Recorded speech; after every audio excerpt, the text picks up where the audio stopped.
Good morning and welcome back to my class.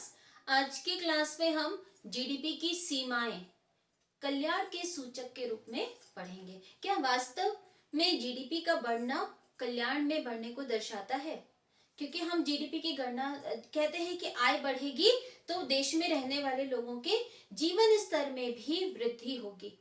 और जीवन स्तर में वृद्धि का अर्थ है कि हाँ, देश में रहने वालों के कल्याण में भी वृद्धि हो रही है। लेकिन क्या वास्तव में ऐसा होता है?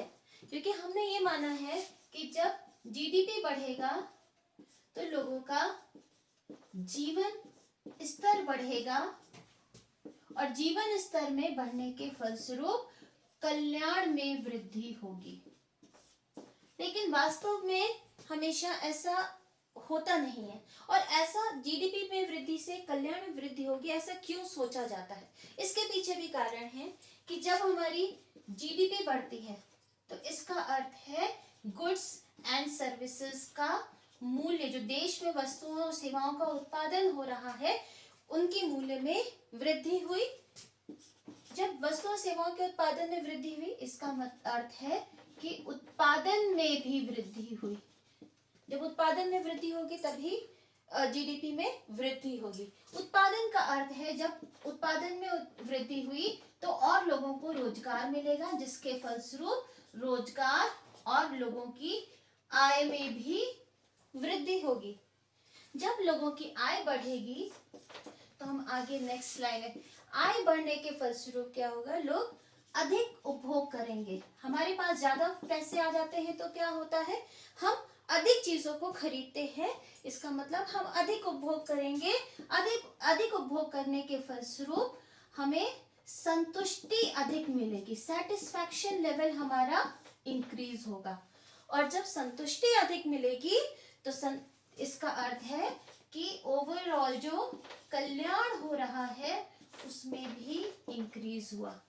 तो इसीलिए कहा जाता है कि जीडीपी में वृद्धि कल्याण का सूचक होती है। क्यों? क्योंकि हमने उपभोग को बढ़ाया, हमें संतुष्टि अधिक मिली और हमारा कल्याण हुआ। लेकिन क्या वास्तव में ये बात हमेशा सही होती है? नहीं। जीडीपी की कुछ सीमाएं होती हैं जिससे ये वास्तव में ये पता नहीं चल पाता है कि जीडीपी तो बढ़ गई है, लेकिन वास्तव में वहां रहने वाले लोगों का कल्याण बढ़ा है या घटा है या उसमें कोई परिवर्तन नहीं हुआ है। तो ऐसे ही कुछ सीमाओं को आज के क्लास में हम डिस्कस करने जा रहे हैं। पहली सीमा है जीडीपी के कल्याण के सूचक के रूप में आय का वितरण। पहली सीमा है आय का वितरण। वितरण का अर्थ है किस प्रकार से राष्ट्रीय आय, जैसे अगर हमने आय विधि से आय निकाली तो वो 4 चीजों में डिवाइडेड होती है। भूमि पर किराया होता है, लैंड लेबर को श्रम होता, मजदूरी होती है, ब्याज होता है कैपिटल पर, और लाभ उद्यम वृत्ति पर। तो किस प्रकार से जो देश की आय जनरेट हुई है इन चारों हेड में, किस प्रकार से उसका वितरण हुआ है? क्या उसका वितरण समान रूप से हुआ है? दैट मीन्स सभी लोगों को उस आय का समान भाग मिल रहा है, या ऐसा कुछ हो रहा है कि एक के पास तो आय का एक बहुत बड़ा भाग पहुंच गया और एक के पास आय का छोटा सा भाग पहुंचा। एक एग्जाम्पल, एक हम स्केच बना के देखते हैं कि मान लीजिए ये देश की जीडीपी है, ये जीडीपी बढ़ गई। अब कुछ लोगों के पास तो इस जीडीपी का जो मैक्सिमम पोर्शन है, मान लीजिए ये हमारे जो अमीर क्लास है, उनके पास ये जीडीपी का जो मैंने क्रॉस किया है, शेड किया है, जीडीपी का उतना पोर्शन है। और ये छोटा सा डॉटेड वाला पोर्शन जो है, ये जीडीपी उन लोगों के पास है जो निर्धन है। तो ऐसी स्थिति में क्या हुआ? ये तो अमीर है, ये गरीब है, तो अमीर और गरीब के बीच में आय का असमान वितरण है। तो अगर जीडीपी में वृद्धि के साथ गरीब या निर्धन और अमीर या धनी, इन दोनों के बीच में ये जो आय की असमानता है, आय का जो गैप है, अंतर है, गरीब की आय बहुत कम होती है, शायद कुछ हजार में भी ना हो पाती हो, और अमीर की आय बिलियंस में भी होती है। तो वो कुछ हजार और बिलियन के बीच का जो गैप होता है वो बहुत अधिक होता है। लेकिन अगर जीडीपी बढ़ रही है, उस बढ़ने के साथ साथ वो जो नई आय जनरेट हो रही है वो निर्धनों के पास अधिक जाएगी, तो ऐसी स्थिति में आय का गैप कम होगा। लेकिन कभी कभी क्या होता है, जीडीपी में वृद्धि के साथ आय में जो अंतर आ रहा है अमीर और गरीब की, वो अंतर धीरे धीरे बढ़ता रहता है। तो यदि आय में वृद्धि के साथ या जीडीपी में वृद्धि के साथ गरीब की आय और अमीर की आय के बीच में ये जो अंतर है ये बढ़ रहा है, तो ऐसी स्थिति में जीडीपी कल्याण का सूचक नहीं है। दूसरी ओर अगर आय में वृद्धि के साथ गरीब और अमीर के बीच में जो आय का अंतर है वो धीरे धीरे घट रहा है, दैट मीन्स अब अमीर की आय और गरीब की आय के बीच में अंतर कम होता जा रहा है, ऐसी स्थिति में जीडीपी कल्याण का सूचक होगा। इसे हम एक डेटा चार्ट के द्वारा देखते हैं। यह चार्ट चांसल और थॉमस पिकेटी के द्वारा कलेक्ट किए गए डेटा पर आधारित है। इसमें देश के भारत के जो टॉप 1% यानी कि अमीर लोग हैं उनकी आय का प्रतिशत देश की राष्ट्रीय आय में दिखाया गया है। इसमें दिखाया जाता है, इसमें शुरू से दिख रहा है, ये डेटा हमारा 1922 से 2012 तक के डेटा पर बेस्ड है। इसमें क्लियर है कि अमीर और गरीब के बीच आय की असमानता हमारे देश में सदैव बनी हुई है। 1922 में यह आय की असमानता लगभग 13% के लगभग थी। दैट मीन्स टॉप 1% के लोगों के पास देश की आय का 13% भाग होता था, और धीरे धीरे जो है ये जो आय की असमानता है वो बढ़ने लगी। ये बढ़कर 20-21% तक 1943 तक पहुंच गई। 1950 से 1980s के जो दशक हैं उनके बीच में जो अमीर और गरीब के बीच आय की असमानता है उसमें तीव्र कमी देखी गई है, जबकि 1984 में देख लीजिए ये चीज तो घटकर लगभग 6 या 7% रहेगी। दैट मीन्स 1984 में भारत के जो टॉप 1% लोग थे यानी कि जो रिचेस्ट पॉपुलेशन थी 1%, उनके पास लगभग भारत की जो टोटल जीडीपी है उसका 6 से 7% भाग ही था। लेकिन 1980s के बाद इस टॉप 1% की आय में कई गुना वृद्धि देखी गई है, और यहाँ पे देखिए लगातार वृद्धि हो रही है 2012 तक, और 2012 में भारत के जो टॉप 1% अमीर लोग हैं उनके पास भारत की जो राष्ट्रीय आय है या भारत की राष्ट्रीय वेल्थ का 22% है। जो भारत की जो हमारी संपत्ति है उस संपत्ति का 22% सिर्फ टॉप 1% अमीर लोगों के पास था। ये इन्फॉर्मेशन मैंने इस टेबल में जो इन्फॉर्मेशन दी गई है इसे मैंने विकिपीडिया से लिया है। इसमें क्लास डिवाइड के बारे में बताया गया है कि कैसे जो हमारे देश में अलग अलग आय के वर्ग हैं उनमें किस प्रकार से राष्ट्रीय आय वितरित होती है या राष्ट्र की संपत्ति वितरित है। ये डेटा ये लिया गया है Credit Suisse global wealth data book for 2014 से। इससे पता चलता है, इसमें दर्शाया गया है जो हमारी भारत की जो सबसे गरीब जनता है, जो नीचे से जो 10% गरीब जनता है, सब निर्धनतम जनता, वो 0.2% संपत्ति भारत की टोटल संपत्ति का मात्र 0.2% है, जबकि जो टॉप 10% है हमारे उनके पास देश के इनकम का 77% भाग है। जैसा हमने अभी एक सर्कल बना के व्हाइट बोर्ड पे दिखाया था कि एक बड़ा भाग कुछ प्रतिशत के पास है और जो छोटे भाग में बहुत ज्यादा लोग उसमें समाये हुए हैं। तो हमारे यहाँ सबसे ज्यादा इनकम टॉप 10% के पास है। बाकी अगर मोस्टली देखिए 70-80% तक भी जो हमारी क्लास है नीचे से, अगर हम 80% पॉपुलेशन भी कहें तो वो भी 5 to 5.7% नेशनल वेल्थ उनके पास है। दैट मीन्स अधिकतर पॉपुलेशन 80% पॉपुलेशन आज भी हमारे देश की बहुत गरीब है। अभी लेटेस्ट डेटा जो जारी किया गया है ऑक्सफैम के द्वारा, ये जनवरी 30, 2019 बिजनेस टुडे में के अकॉर्डिंग ये न्यूज है कि इसमें भारत में जो इनइक्वालिटी है उसकी स्थिति और खराब हो गई है।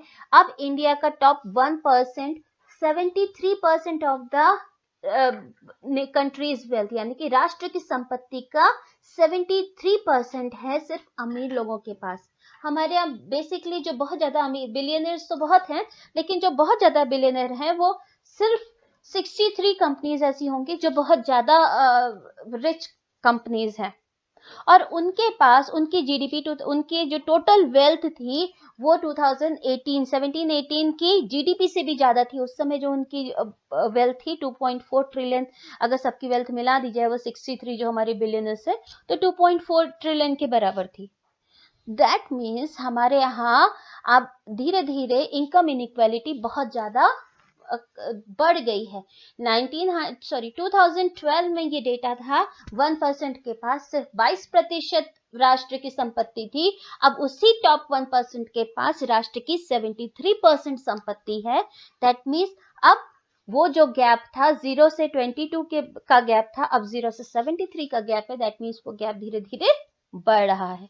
इससे पता चलता है कि हमारे देश में जीडीपी भले ही बढ़ रही हो, लेकिन अमीर और गरीब के बीच का गैप भी बढ़ रहा है, जिसके फलस्वरूप जीडीपी पूर्णतया कल्याण का सूचक नहीं है, क्योंकि हम टॉप 5 कंट्रीज में आते हैं जो विश्व की रिचेस्ट कंट्रीज हैं, लेकिन हमारी जो हमारी जो वेल्थ है वो सभी लोगों में समान रूप से वितरित नहीं है, इसीलिए हम इसे कल्याण का सूचक नहीं कह सकते हैं।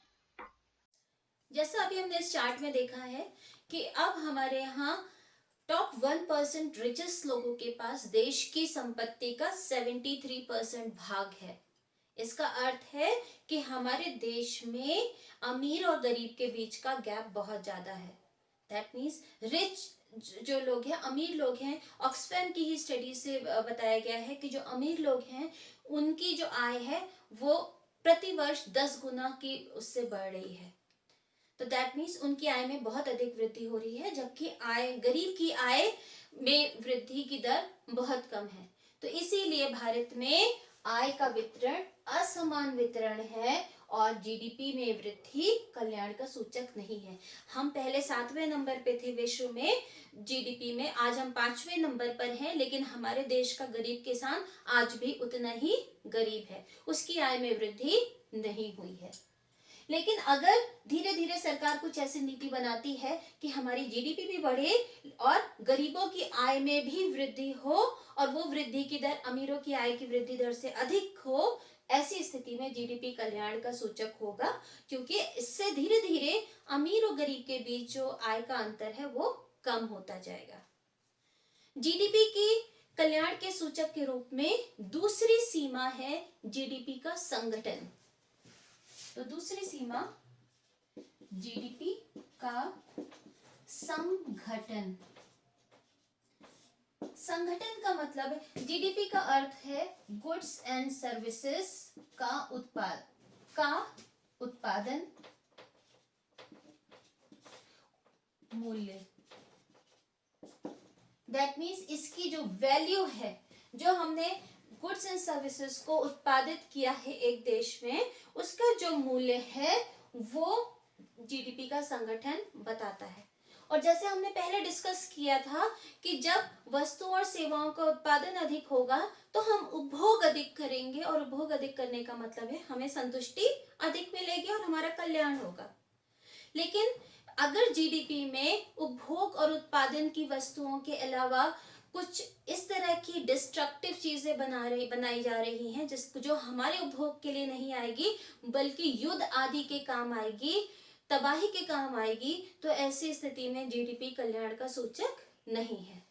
तो इसमें दो बातें आती हैं, यदि उपभोक्ता वस्तु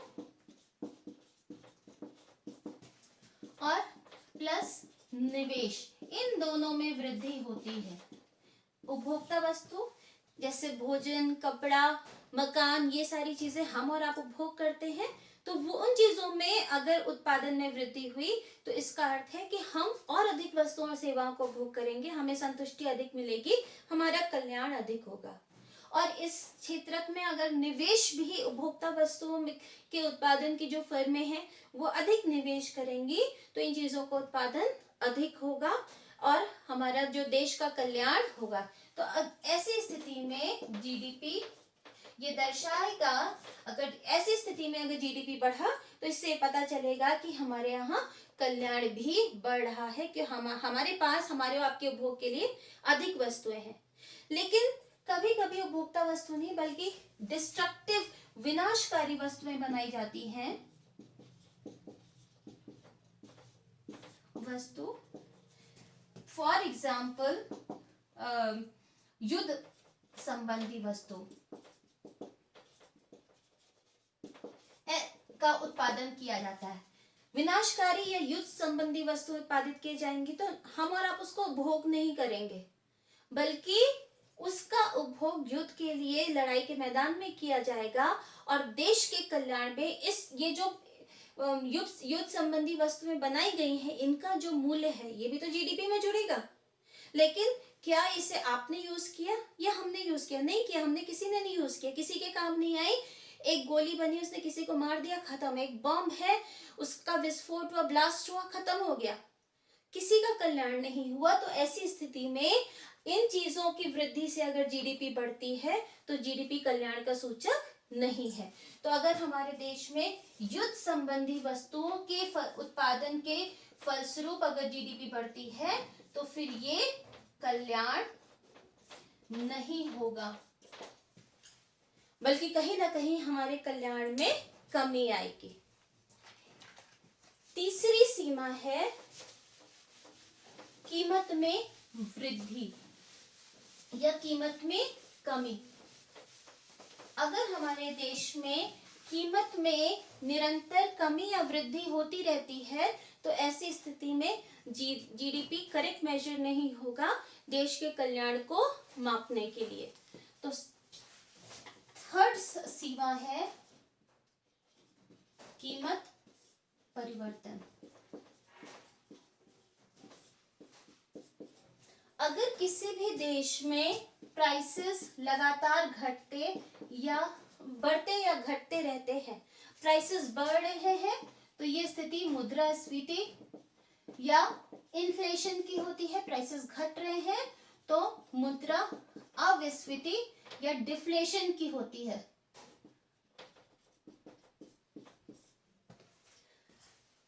दैट मीन्स अगर प्राइसेस बढ़ने की वजह से जीडीपी में वृद्धि हुई है तो कहीं ना कहीं सिर्फ प्राइसेस की वजह से जीडीपी में वृद्धि हुई है, वस्तुओं और सेवाओं के उत्पादन में उतनी वृद्धि नहीं हुई है।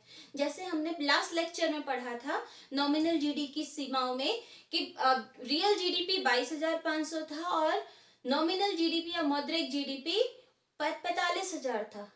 2018-19 और 2019-20 को हमने कंपेयर किया था तो जो वस्तु और सेवाओं की क्वांटिटी थी वो दोनों साल में समान थी, उसमें कोई परिवर्तन नहीं हुआ था।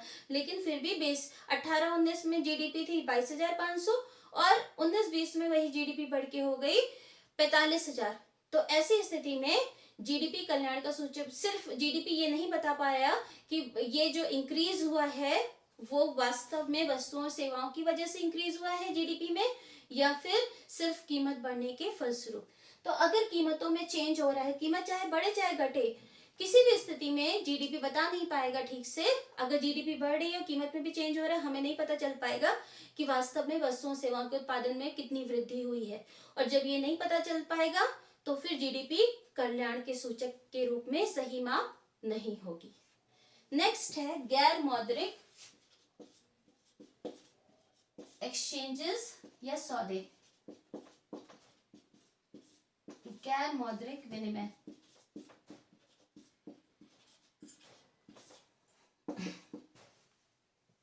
गैर मौद्रिक विनिमय का अर्थ है कि जब हम वस्तुओं और सेवाओं को एक दूसरे से एक्सचेंज करते हैं, लेकिन बीच में मुद्रा को विनिमय के माध्यम के रूप में प्रयोग नहीं करते। आज भी हमारे गांव में ऐसा होता है कि हमने किसी एक दूसरे से अपनी वस्तु को चेंज कर लिया, लेकिन हमने उसमें इसके बदले में पैसे नहीं दिए हैं।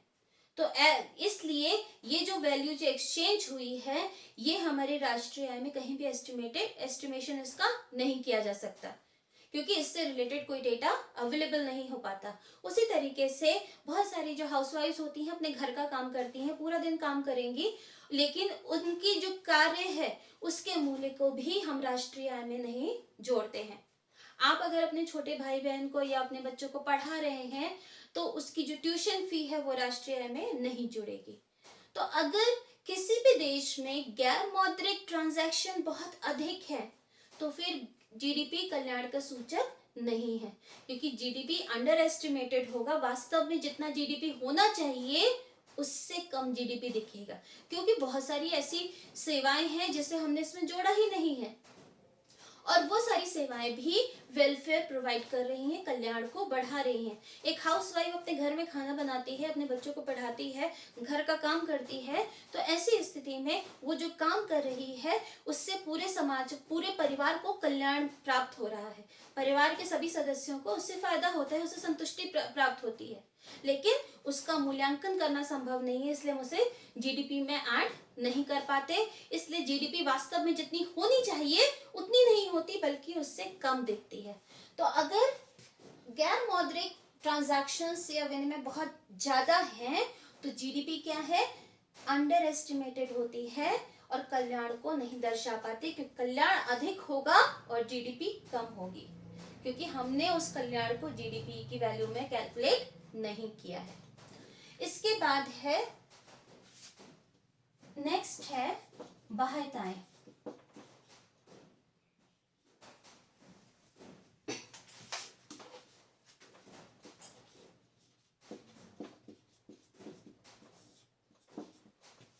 अगर हम बाह्यताएं की जो डेफिनेशन होती है, बाह्यताएं की डेफिनेशन लेके चले तो बाह्यताएं एक ऐसी उत्पादन की प्रक्रिया के दौरान उत्पादक के द्वारा समाज को या तो कोई हार्म पहुंचाया गया या फिर कोई लाभ पहुंचाया गया है, जिसके लिए ना तो उन्हें पेनलाइज किया गया या नहीं कि फर्म को ना तो कोई भुगतान करना पड़ा और ना ही उसके लिए फर्म को कोई भुगतान प्राप्त हुआ। इसको हम ये जो बाह्यताएं होती हैं ये दो प्रकार की होती हैं। पहली होती है सकारात्मक बाह्यताएं।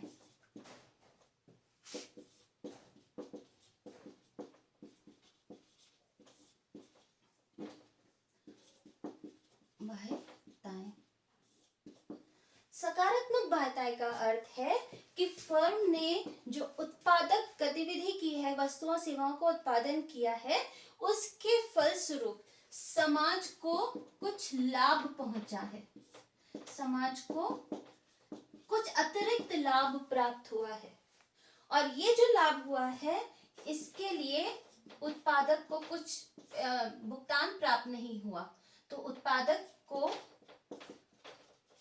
भुगतान नहीं प्राप्त हुआ।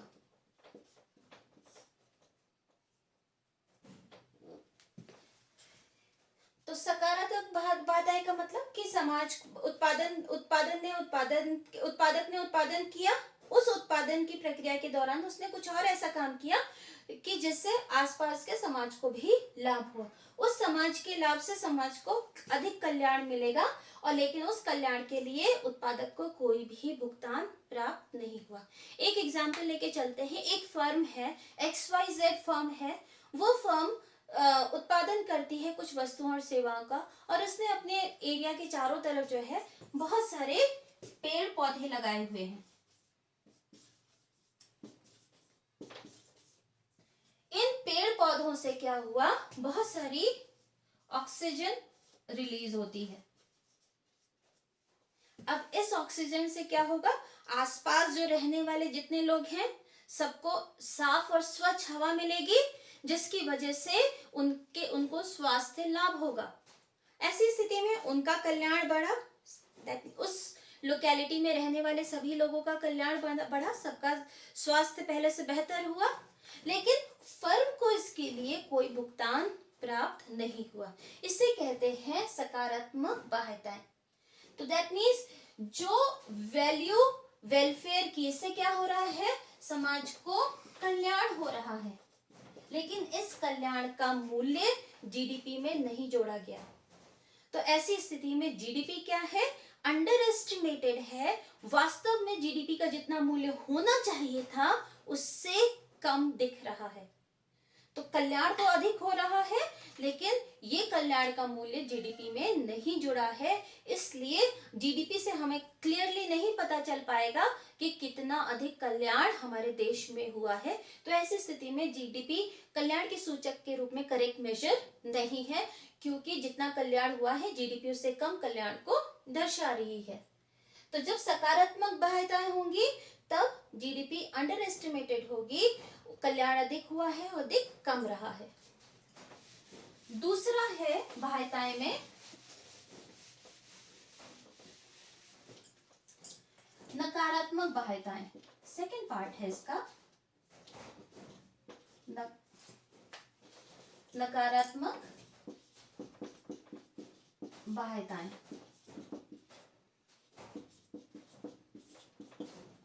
नकारात्मक बाध्यताएं का मतलब है जब उत्पादक ने कोई उत्पादन किया है और उस उत्पादन के फलस्वरूप समाज को कुछ हानि हुई है और इस हानि के लिए उत्पादक कोई भुगतान नहीं करता है, कोई पेनल्टी को नहीं पे करता है, तो उत्पादक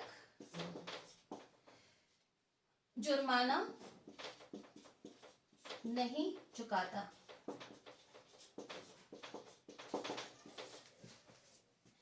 फॉर एग्जाम्पल, एक फर्म है, वो उत्पादन कर रही है और उसकी जो चिमनी है उससे एटमॉस्फेयर में बहुत सारी जहरीली गैसेस जैसे कार्बन डाइऑक्साइड और CO2 और भी बहुत सारी जहरीली गैसेस रिलीज हो रही हैं। इन गैसेस से क्या होगा, आसपास जो लोग रह रहे हैं वो प्रदूषित हवा को इनहेल करेंगे, उससे सांस लेंगे और उनको लंग्स में प्रॉब्लम होगी, वो शायद उनका स्वास्थ्य खराब हो जाए, उन्हें मेडिकल फैसिलिटी, डॉक्टर को दिखाना पड़े, मेडिकल फैसिलिटी पर खर्चा करना पड़े, लेकिन इसके लिए उस उत्पादक को कुछ भी चुकाना नहीं पड़ रहा।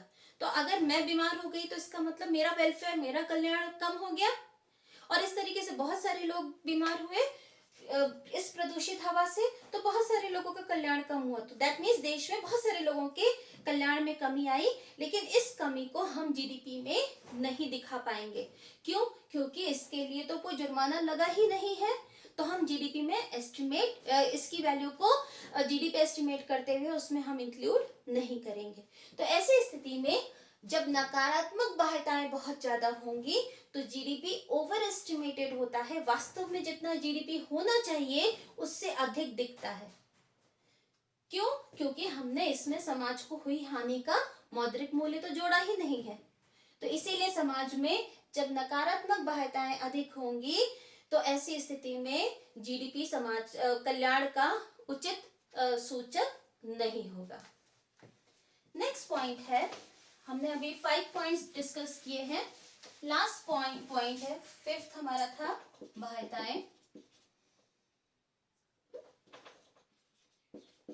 और 6th पॉइंट है पॉपुलेशन ग्रोथ, जनसंख्या वृद्धि।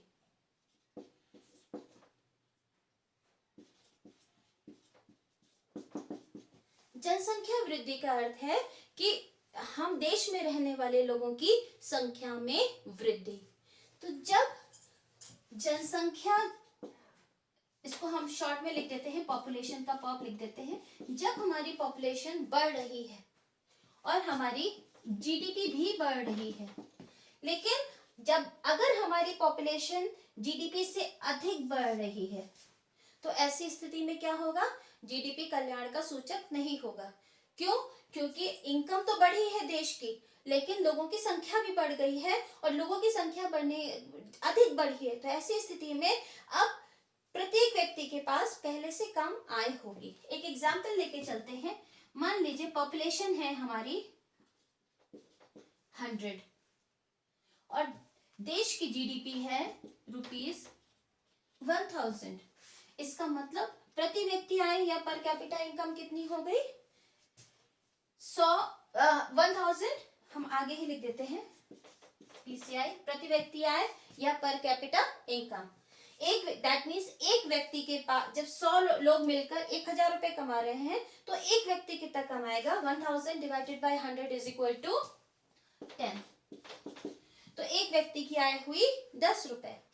मान लीजिए पॉपुलेशन बढ़कर हो गई 200।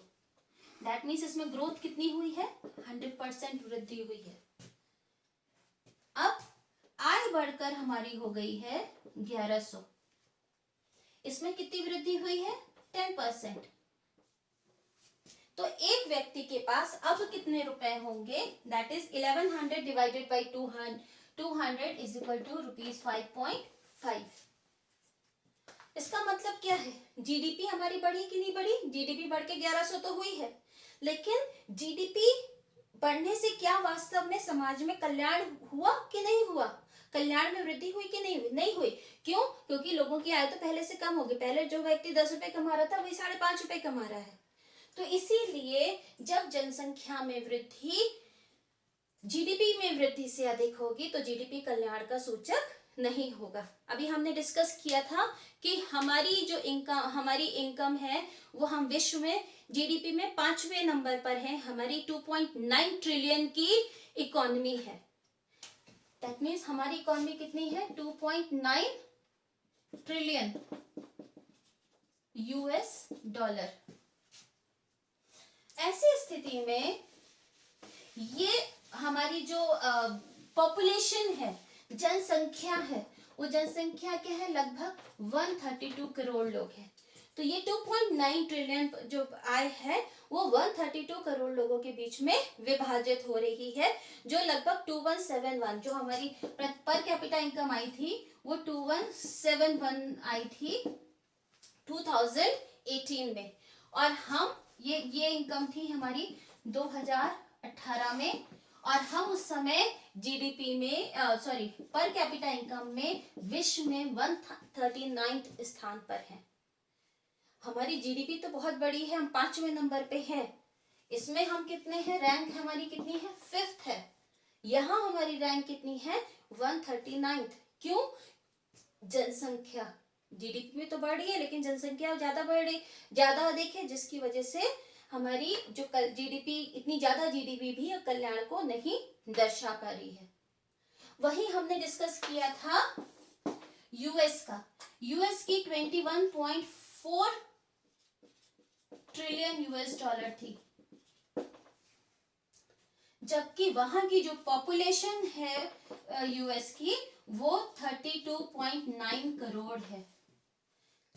तो दैट मीन्स हमसे लगभग 100 करोड़ लोग कम हैं उनके देश में, और फिर भी विश्व की सबसे अधिक जो इनकम है वो उनके देश में। दैट मीन्स उनके देश में प्रति व्यक्ति आय बहुत ज्यादा होगी।